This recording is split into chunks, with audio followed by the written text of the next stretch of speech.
Oh, hi. Have you ever read the labels on the cans you buy? They have some pretty good recipes on them. And maybe I should try some off the can someday. This is Bette Banjack, and this is Look Who's Cooking. And today I want to show you a dish that I personally think is wonderful. It's not my dish. I stole it from my good friend Mary Jane Wagner. And as we go along, I'll explain a little bit how it's sold. Some of you will know it as filled cabbage, stuffed cabbage, kalumpkis, Turkish kapista. It's a very Slav element where they fill the cabbage leaves with hamburger and rice and all. But Mary Jane has a pretty big family, and her kids all like this so much that she had to find an easier way to make it. And her easier way to make it is she made it into a soup instead of filling the cabbage leaves and taking the time, which really took a couple hours to do. This is going to take just no time at all. First of all, I have a nice little pot. I'm just making a little bit today. And I always like to spray my pots only so nothing sticks, even though some of them are no stick. It gives it something to slide down on. And I'm going to start up the burner. It's good. And I'm going to put a little vegetable oil. This has been modified. When I was growing up, my family used Crisco shortening when they made it. And of course, that isn't the best kind for you. So now I've been using oil, vegetable oil or olive oil or something like that. So that's going to heat up. Just takes a minute. And I have, a small onion. This is up to you. You like a lot of onion, you like a little onion. It's really up to you. And so, all right, it's, whoa, you hear that sound? That was ready. And browning the onions, just a little. We don't want them burnt. We want them cooked, or as they call it, sweating. To control that, I add a little bit of liquid in the beginning. I add a lot of liquid later. Oops. I love these tab cans, if you know how to work them, because you never have to worry about a can opener. This is just beef broth. You could use your own stock or whatever you would like. But I always like, Mary Jane always uses the beef broth, and so do I. I make this a lot, and you can freeze it. That's the best thing. So we have the onions cooking, and we have the beef broth. If you want this recipe, we have it for you. You just write in, and we'll send it to you. And then next I'm going to start simmering. I use crushed tomatoes from a can. Talk about mistakes. Well, we lost some of our tomatoes, but we'll recoup. Give me a second. I'll just clean up. See, things like this happen in the kitchen. That's why you have to be so careful. And I was going to wash my can out with the rest of the the beef broth, but I'm not going to do it now. I'm just going to put the beef broth. So far, we have in here some shortening or oil, onions, 1 can of beef broth, and about a 28 ounce can of tomato sauce. Excuse me, I have to clean my glasses. Got it. Did I get it? What? Did pretty good. I didn't get it. And so you're going to let that simmer a little bit. And then what we have here is cabbage. Cabbage is the main, I'm still cleaning up as I go. Cabbage is the main vegetable for this dish. And usually you have to leave it in nice big leaves and then fill it. But with this, all we're going to do is cut it up into any shape or any size you want. Let me move this over. This is a little large, this head. I wouldn't use a head this big but for what I'm making. But of course, once again, we have, what do you like? Do you like a lot of cabbage? Does your family like a lot of cabbage? Well, that's how you make it. And you slice it up and you put it in as you go. You don't have to wait or anything. I have to put this a little lower. It's really simmering away. We don't need. But every time you put something in it, it's going to bring the temperature back down again. See, you really should use a bigger knife. But since this is the only knife available, this is the one I'll use.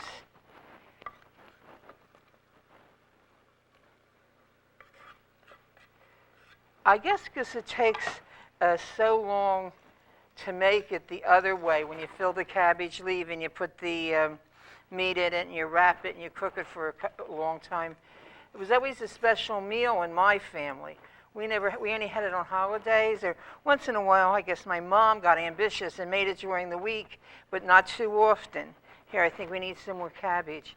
But I think a lot of people, this was a dish they used a lot, especially in the Slavic countries, the Hungarians, the Poles, the Slovaks, the Czechs. They were very big on using cabbage in anything. So, and this is one of their big cabbage dishes. People love these. Many churches in the area, they make them and they sell them, and I think they're sold out before they're made. And you know what this is? When this is made up, this is like the bottom of the pot of filled cabbage when it falls apart. And in these church things I mentioned, people actually buy those pieces from the bottom of the pot. They like it so much when they run out of the filled cabbage. I think that's enough for now. I'll move it over here. I'm trying to work around my sauce spill. I guess I should really clean it up. Let's not play around this. I really did a number. I could not have done that if I tried. I didn't try, but I couldn't have done it if I tried. Okay, here we go. That'll be okay for now. It's a little cleaner than it was. I never work in the kitchen without a dishcloth or towels or something, because it's wonderful. It even helps put out fires if you need be. So again, it's cooking pretty high, and you can put a little salt and pepper in this. Mary Jane, my friend that made up this recipe, or say she told me so, I believe her, uses something called nature's seasonings. And it's found in the market. I have yet to find it. And I just should get some from her, but I haven't. So if you use that, then don't use salt and pepper. But if you use the salt and pepper, use one or the other. Don't use both. And you don't need a lot of salt because you have the broth, which is salty. This is double rich, double strength, which is good because it holds up under the cooking. Here we go. We're still in there. Let me get rid of this. Shh. I didn't make that noise. Mary Jane does another thing I want to tell you about. She freezes stuff. Not when she makes it up, after she makes it up. I think I'm going to put another can of broth in here. Again, that's always up to you, how much you want, and how soupy you want it. Some of you want it stewy. You don't put much in. You want it soupy or like real soup, then you put more in. You can use your own broth.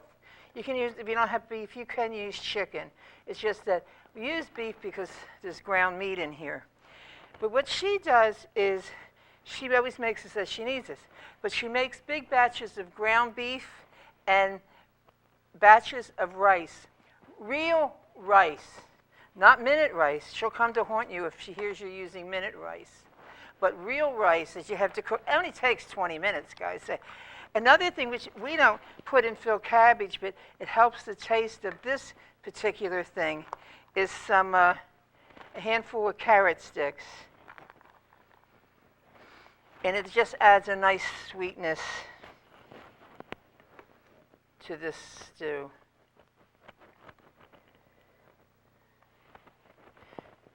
It smells so good. I don't know if anyone else thinks it smells good, but I think it smells good. So next I'm going to add, I'm not having a good day today. Do you notice things are sticking and things are pouring? But that happens some days in the kitchen. You have to be very careful in the kitchen. People never think of it as that, but it can be pretty dangerous. So again, what you're doing is cooking the cabbage down so it becomes very limp. And see something like this?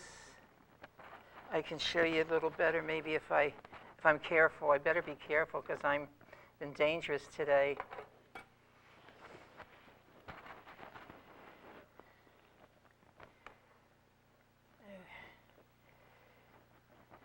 I put about half of the second can in, and here's the third of the can, or the rest of the second can, I'm sorry. Again, if you want this recipe, you can write into the Post Office Box 1660 here in Norristown, zip code 19404, and we'll get you the recipe. Now, previously, I had browned about, I'm going to go over this. What's in this amount? And I'll serve quite a few people. I have about one onion, diced, a little oil to fry the onion. And here's 2 cans of broth, 1 big can of crushed tomato, and then we have the cabbage that's cut up, and then we have a little carrots, but the carrots are optional, and you also can put in an option of some green pepper, or you can put in, what else? Zucchini. Now, most of you know how I feel about zucchini, so of course I don't put zucchini in. I think I might put just a little more cabbage in. What I'm doing here, I'm basically just cutting around the core. Make sure you do that. Don't put the core in. Someone might break their teeth.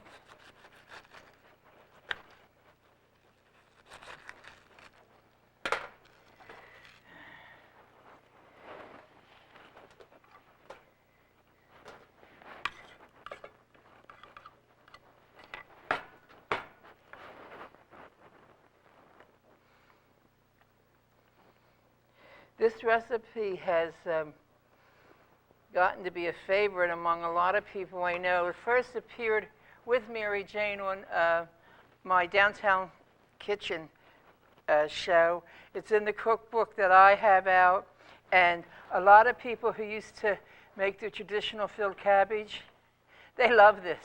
The taste is good and it's wonderful, but they don't have all the time in the mess. It does take a long time. What they do, they get a head of cabbage and they core it and they put it in hot water and they take every leaf off one at a time. You know what that does? Burns your hands. I mean, trust me, I am not the biggest filled cabbage maker, but it does burn your hands, and you have to take one off at a time. And my mom and my Aunt Sarah, they're terrific at this. They can whip out a couple of hundred at a time for a special function. Well, I can do it too, but I don't do near as much as they do. And they're much neater. And my mom's the expert. She really is good. She knows how to take a big leaf and cut it in half and devein it and make it into 2 leaves. And not me. Next I had browned. So I told you what's in here. Then I browned about 1 pound of ground meat. And this is what you can fry ahead of time and put in the freezer. So when you come home, you just have to make up this part of it, take out ground meat, and take out some rice and put it together, and you can have it for dinner that night. And that is really a biggie. So here I had previously browned it, and I drained it.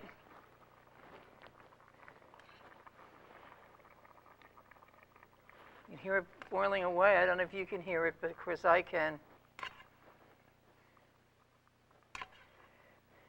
I like to use lean beef, or you can use pork or turkey or chicken, but don't use, have a little fat in it because it does taste better and it makes up better.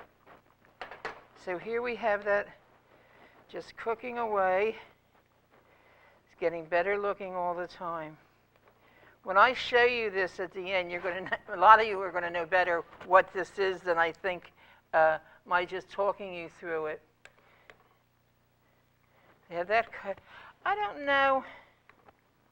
I don't think I need the third can of beef broth. That's optional. Optional, what you made. I want to taste it to see if I need any more salt and pepper.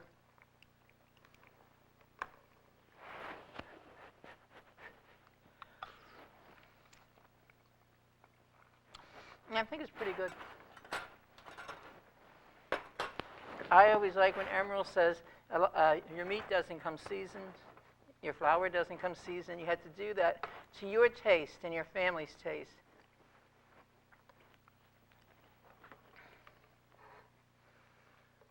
Okay.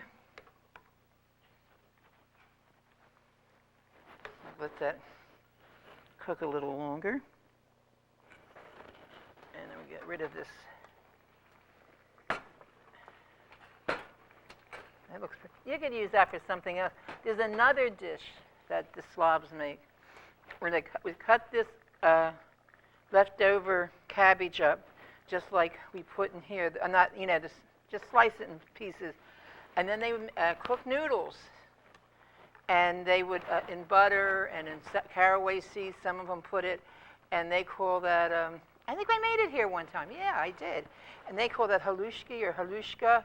But that's what you can do with this leftover. You can freeze cabbage also. A lot of people don't realize that, but you can freeze cabbage.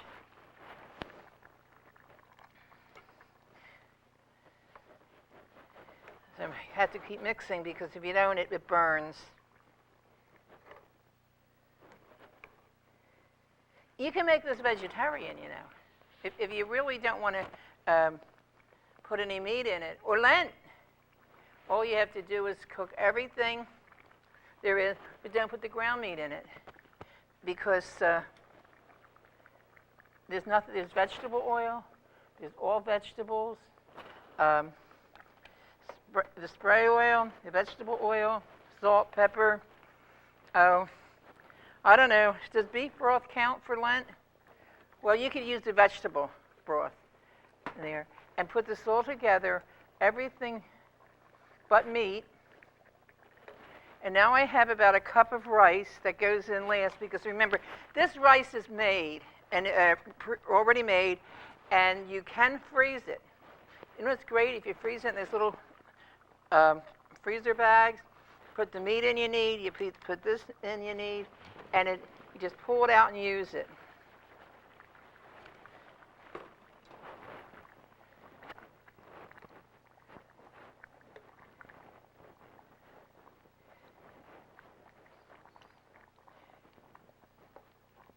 I don't know if you remember way back when I had a guest on, Tom Mitchell. Tom Mitchell is Mary Jane Wagner's brother.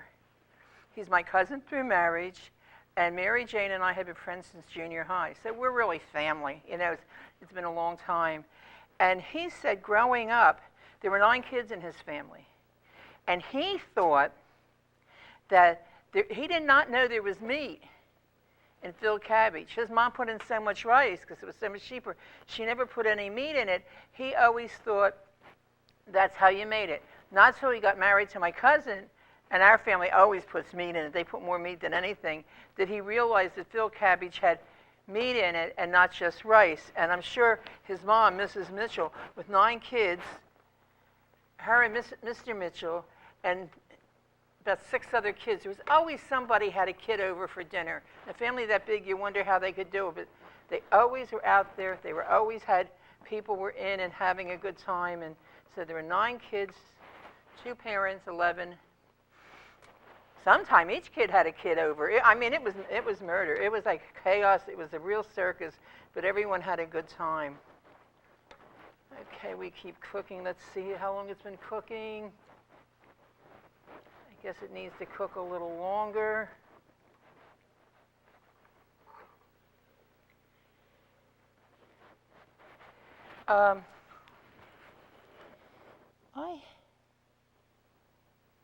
Now, I thought I had something I wanted to show you, a gadget, but I don't think I brought that gadget with me.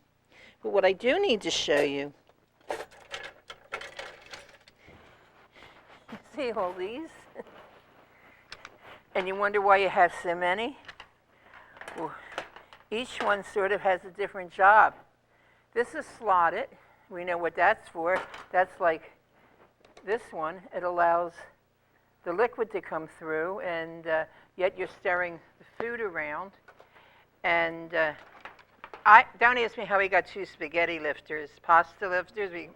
But you can also pick up vegetables with these, like string beans, and they drain. They drain. And of course, here's the regular spoon. All of these, and this is this is like a devil's pitchfork. But I don't, it's for whatever you want to be. It's a fork, it's fireproof. You can use it and you can stick it into things that are cooking. I had to tell you a story I never told you before, and it was a long time ago. Dr. Menkowitz was on this show doing Passover.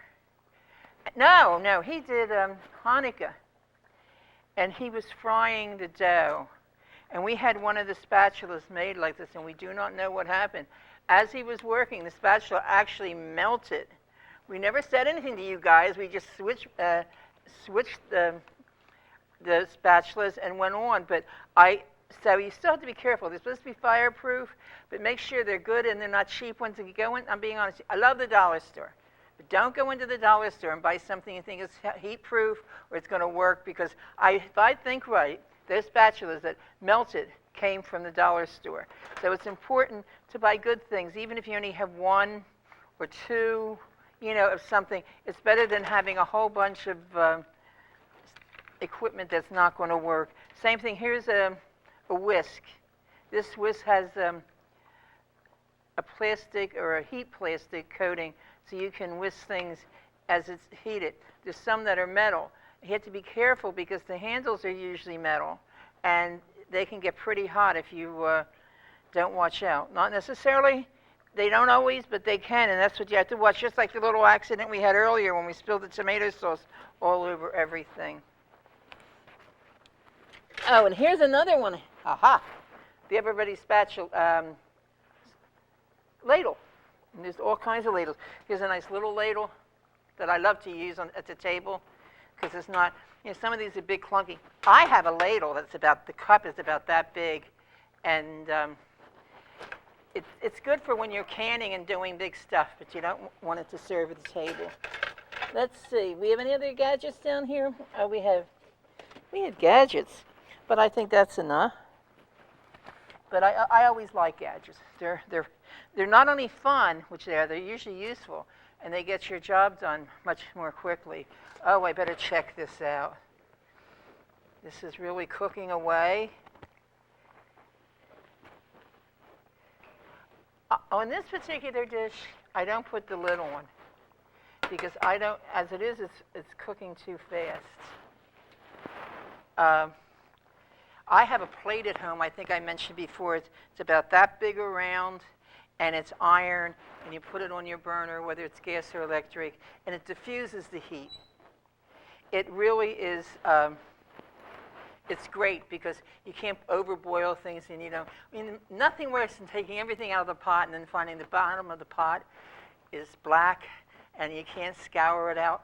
The trick to that is put some water in it, put it back on the stove for a couple minutes or so, and when it gets real hot, loosen it with a spoon or a Brillo pad if it's not that hot, and it cleans up right away. So that's an excellent tip, because when any kind of baking dish, you get that burnt stuff on the bottom, and you know what to do with it. Other than sometime I burned something so bad that I was ready to throw the dish away, but I didn't. I hate to do that. That's terrible, but it's tempting when you have a mess in front of you just to say, okay, I'm going to throw this away now. I don't want to use it. I brought one of my vegetable soup dishes. This happens to be a cabbage, which is appropriate, and this is, A lettuce, cabbage leaf, I don't know.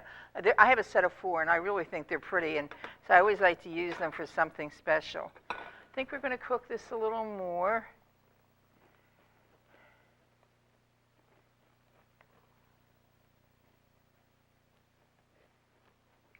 Do we have more time, guys? Not much more. What I'm going to do is I'm going to dip this into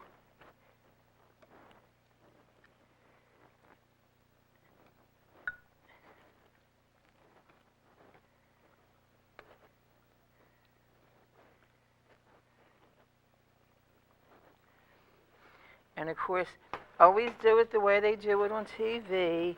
Clean your dish. It does, it looks nicer. And we have this, I'm going to try to move this back without disaster. We have this, I won't put anything else on it. So listen, this is Bette Banjack. And remember, read your cans. Honest, this is a good recipe on this can. Read your cans, and I'll see you soon. Bye now.